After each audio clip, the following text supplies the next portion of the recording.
Hello there, this is Lynn Reilly, author, licensed professional counselor, master energy therapist, and your host of Living Serendipitously. Today we are going to be talking about some helpful practices and perspectives to help you while you're living in the gap between where you are now and where you want to be. You know that feeling of disappointment, that feeling of impatience and confusion of why you are not where you want to be yet. And it's normal and purposeful. And I know I do not care for it either at all, but it's okay. We are going to be practicing making it work for us instead of wishing it away. I want you to start recognizing the power and the purpose of your path and why waiting is not actually meant to torture you, but to help you. You can learn more of these practices and concepts in my working book, 30 Days to Me, along with my children's book, The Secret to Beating the Dragon, on my website, livingwithserendipity.com, or on sacredstoriesmedia.com. So we're going to get you started today with a visual practice on this one. I want you to visually or manually, you can draw this out, draw a line of where you are now and where you want to be. I want you to look at that line and think about where you are going to put, or what are you going to put in the dash between now and the inevitable future. How do you want to live your life? We are going to look at becoming the story that you want to tell. We like telling stories. We like telling about the good things that happen. We like to watch the trials and tribulations. We're going to look at becoming that story. But we're also going to start by looking at the stories that we tell ourselves. And that's where our symptoms of depression come in. Depression's coming from the stories that we have, that we're creating, when we're looking at the past and feeling sadness and remorse, or we're missing our experiences, we're wanting more, or we're wanting different than what we have. And this can be extremely draining and defeating. However, we can also choose to use our past as proof that good things happen to us regularly and oftentimes when we least expect it. This is just using the same skill with a switch in perspective and using our past for good. Same with symptoms of anxiety. We're using that skill too. When we're anxious, we are charging ahead and we're looking at the future with fear of the unknown. And oftentimes, most of the time, we're creating these scary and upsetting visions in our heads, which can also be extremely draining and defeating. But we can use this skill too of creating the future to create visions of what we want more of and how we want it to feel, how we want to feel to be there. And that's going to provide us the motivation to keep going. So we're going to use the future and the past to work for us, not against us. So let's start with the past. In previous podcasts and in the 30 Days to Me, I've talked about using the past as proof that essentially most of what we worry about does not come to fruition. Life has this mysterious and miraculous way of working things out. It's just so cool when you look at it and you really bring awareness to us. And this viewpoint allows us to look back and see how the energy that we used worrying about what was not going to happen could have been used elsewhere. Here is our proof that really we don't need fear in these scenarios because things are going to be okay, and we are going to be okay. Even if we fall a couple times, it's still going to be okay. We always get what we need. But often during the time between when you wanted something to happen and when it finally did, you worried a bit that it might not, or that you were going to feel terrible in the process of waiting, which is likely where you are right now, making your life feel uncomfortable and stealing from the potential enjoyment of the moment that is right in front of you. So we're using this skill since now you know that things were going to work out. How would you have lived your life in the time between? of when you decided you wanted something and when you actually received it. This is where your power of choice lives and making it work for you. When you look back and look at that gap between then and now, knowing that things were okay, what would you have done differently? Would you have spent more time with your friends or your family? Would you have put more effort into connecting with your kids?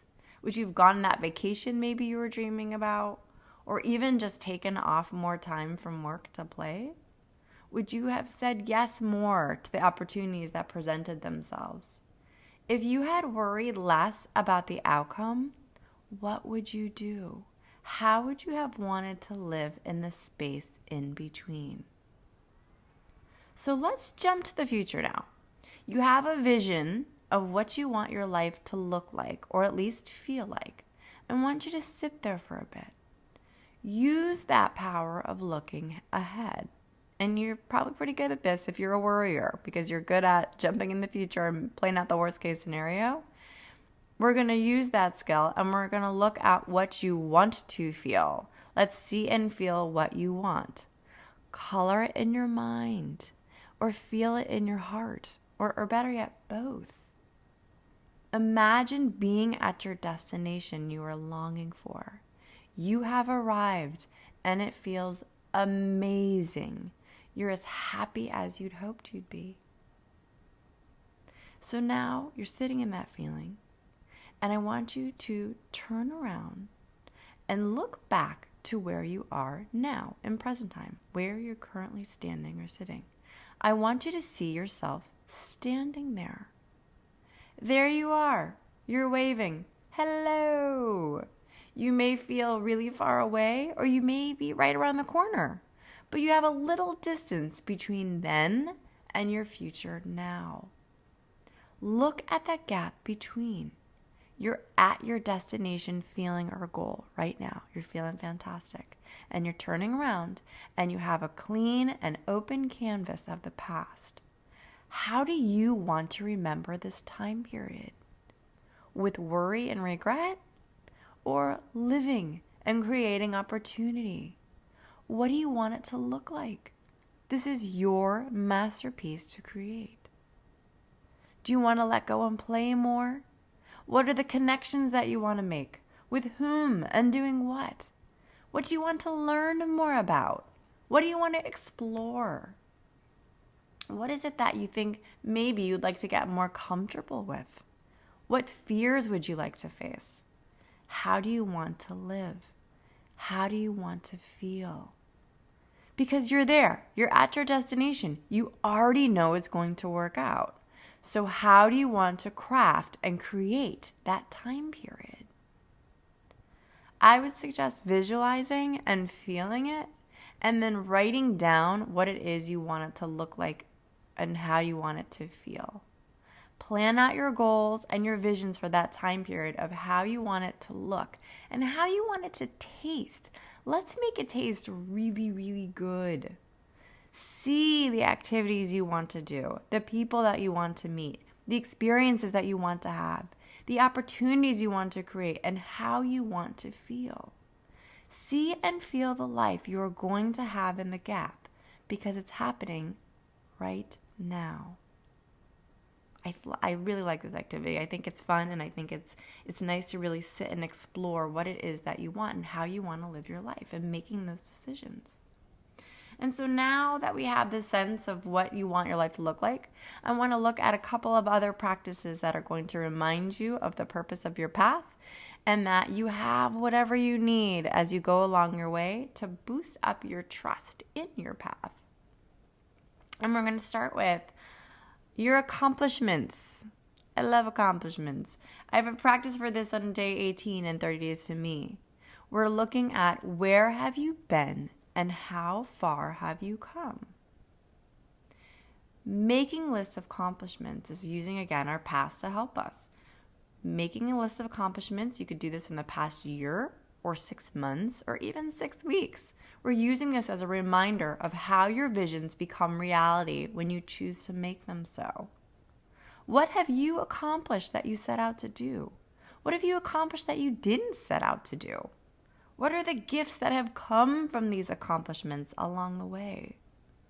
When we look at our accomplishments, we can start to see the purpose of our path a little clearer.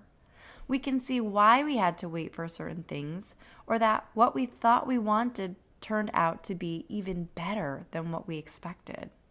And we can feel a ton of pride in our efforts and the fact that we already have created and done so much. Personally, I am fantastic at focusing on the what's next as opposed to appreciating the what's been and the what's now. And I have to really slow myself down sometimes to look at the road I've traveled and see how every pit stop, speed bump, detour had its own story and value. Rarely did I see it in the moment, but the meaning always finds its way to me. And the stories are inspiring and they're beautiful, even the really painful ones. When I look back on these, my personal accomplishments, it builds my trust that everything I am doing has meaning and purpose. Even the long naps and the short walks and the second guessing myself to remind myself that I'm still learning. Even the yelling matches with my kids and all the I'm sorries and all the I love yous. And even the moments I was certain I would be alone forever. I really did, certain times. The days I was broke and the day I realized I was never actually going to be broke. They're all important. And they are all proof. I am okay. And history shows that's not changing anytime soon. Somehow, some way, it works itself out. Another practice to help you while you're living in the gap is to practice living in the now. The now, not in the future, not in the past. Let's practice also living in the now. And the simplest way to do this is to look at the life in front of you and identify what you are grateful for in your life right now. Look at the life you have. What do you appreciate about it? What feels good about your relationships, your job, the stuff you're learning about yourself, the way you manage your responsibilities, the weather? How about the place you call home and the clothes that you wear, your commute to wherever you're going, the opportunities that you have that are right in front of you, anything that you feel good about? Going back to 30 Days to Me, on day 11, I talked about the effort that I personally put into feeling grateful, because for me, it requires effort. It's not just saying that it's meaningful, but feeling it. So when I am thinking and looking at what I'm grateful for, I'm also practicing feeling the joy that comes with it, the way that it lightens me up and allows me to feel content. And it's an effort. I have to work at it. I can't just say something that I'm grateful for and feel it right off the bat. I've got to really sit with it. But man, when I feel it, it's such a high. To look around and feel the good vibes of the world in front of me, it's contagious. And this is where I let the law of attraction feed me with one good feeling after the next to watch it grow. Because when you are feeling grateful for what's in front of you, you are living in the present moment and not concerning yourself about what may or may not come to be.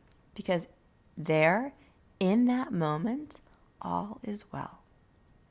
So make a list of things that currently feel good in your life, as well as why you are grateful for them. We are practicing feeling the gratitude, not just listing it off. We are ingesting it. If you feel grateful for the sunshine, feel what it felt like when it was cloudy for days to feel the difference. If you feel grateful for your health, remember and feel the time you were ill or injured to appreciate even more. Notice how it feels when you focus on the positive, and notice how long it lasts for you or doesn't. This is going to give you a good indicator and awareness if you're countering the experiences of feeling grateful. It's also going to allow you to stay present for longer periods, which again will help to manage the discomfort and the gap of where you are now and where you want to be. And more importantly, make the moments work for you. And again, I know it. I know the discomfort of the gap well, and I am practicing with you.